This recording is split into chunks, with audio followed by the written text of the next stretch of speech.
สิ่งที่พยายามมื้อนี้บ่มีไผเห็นแต่พวกเขาจะเห็นในมื้อที่มันสว่างแล้วเฮ็ดต่อไปถึงว่าสิบ่มีไผแนมมาก็ตามบ่ต้องรอให้พร้อมเพราะความพร้อมที่รอมันบ่มีอยู่จริงจะบ่รอให้ไผมาบอกให้เริ่มเพราะนี่มันคือชีวิตเฮาอย่าท่าแรงบันดาลใจจากไผ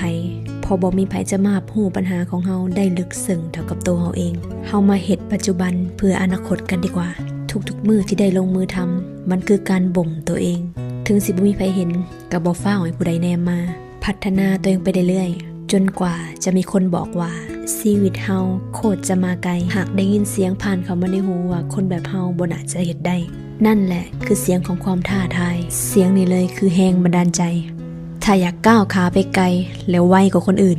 อย่าสะดุดเสียงข้างทางอย่าเฝ้าพักข้างถ้ายังบ่ถึงจุดหมายอย่าอ่อนแออย่าฟ้าหมดกำลังใจถ้า2 มือยังเฮ็ดได้2 ขายังก้าวไหวจงเฮ็ดต่อไปจนกว่า